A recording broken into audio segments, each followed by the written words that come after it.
ఒక రాత్రి భూమి కంపించింది. గాల్లో భయం ఆవరించింది. ఒక్కసారిగా అరుపులు, గోలలు, కాల్పుల శబ్దం. కాని ఇవన్నీ భూకంపం వల్ల కాదు.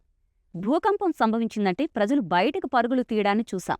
కాని ఇక్కడ ప్రజలు కాదు, జైలు ఖైదీలు బయటకు దూకారు. పాకిస్తాన్ కరాచీలో జరిగిన ఈ ఘటన యావత్ ప్రపంచాన్ని భయపెడుతోంది. ముఖ్యంగా ఇండియాను కలవరపెడుతోంది.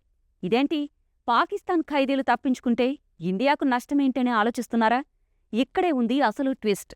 ఆ ఖైదీలు చిన్నా చితక నేరగాళ్లు కాదు, హత్యలు చేసినవారు. ఇప్పుడు వారంతా ఏం చేస్తారో తెలీదు. ఓవైపు భారత్ పాక్ మధ్య యుద్ధ వాతావరణం కనిపిస్తోంది.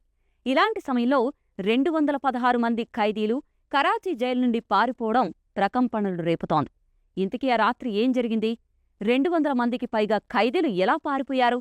పోలీసులేం చేశారు? జూన్ 2 రాత్రి కరాచీకి ఈస్ట్ సైడ్లో మల్లిరణి ప్రాంతముంది. అక్కడ పాకిస్తాన్లో రెండో అతిపెద్ద జైలుంది. అందులో చాలామంది హత్య, డ్రగ్స్, టెర్రరిజం లాంటి తీవ్రమైన కేసుల్లో ఉన్న ఖైదీలున్నారు. రాత్రి 11 గంటల సమయంలో ఆ ప్రాంతాన్ని 2 వరుస భూకంపాలు వణికించాయి. ఒకటి 2.6 రిక్టర్ స్కేల్, మరొకటి 2.8.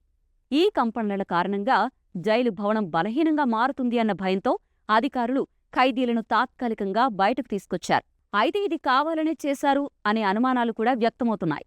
దాదాపు 600 మందికి పైగా ఖైదీలు ఒక్కసారిగా బయటకు రావడంతో గందరగోళం మొదలైంది. ఆ వెంటనే 216 మంది ఖైదీలు గేట్ను పగలగొట్టి పారిపోయారు. ఈ ఘటనలో ఒక ఖైదీ చనిపోయాడు. ఇక్కడే అసలు టర్నింగ్ పాయింట్ ఉంది. పారిపోయిన ఖైదీలు ఎవరో తెలుసా? వీళ్లలో చాలామంది టెర్రరిజం కేసుల్లో ఉన్నవాళ్ళు. పాక్లో జైళ్లలో పెట్టిన ఉగ్రవాదులు బయటకు రావడమంటే వాళ్లు తిరిగి తమ నెట్వర్క్తో కలిసి యాక్టివ్ అయ్యే అవకాశాలు చాలా ఎక్కువ. ఇప్పటికే పాకిస్తాన్కు చెందిన టెర్రర్ గ్రూపులు జైషే మహమ్మద్, లష్కరే తోయిబా లాంటి సంస్థలు భారత్పై దాడులకు ప్రయత్నిస్తున్నట్లు ఇంటెలిజెన్స్ రిపోర్ట్స్ చెబుతున్నాయి. వీరి నెట్వర్క్ కాశ్మీర్తో పాటు పంజాబ్, రాజస్థాన్ సరిహద్దుల్లో యాక్టివ్గా ఉంది. ఇప్పుడు మలేర్ జైలు ఖైదీల్లో టెర్రర్ బ్యాక్గ్రౌండ్ ఉన్నవాళ్లు బయటకొచ్చారు. వాళ్ళు మళ్లీ ఉగ్రవాద సంస్థలతో కలవడం ఖాయం. ఇవి కేవలం పాక్ లోపలే కాదు, సరిహద్దులు దాటి భారత్లోకి చొరపడే ప్రమాదం కూడా ఉంది. ఈ లెక్కన చూస్తే పాకిస్తాన్లో భూకంపం కన్నా పెద్ద ప్రకంపన ఖైదీల పరారు. ఇది పాకిస్తాన్ సమస్య మాత్రమే కాదు, ఇది దేశ భద్రతను పెనుముప్పుగా చూస్తున్న భారత్ సమస్య.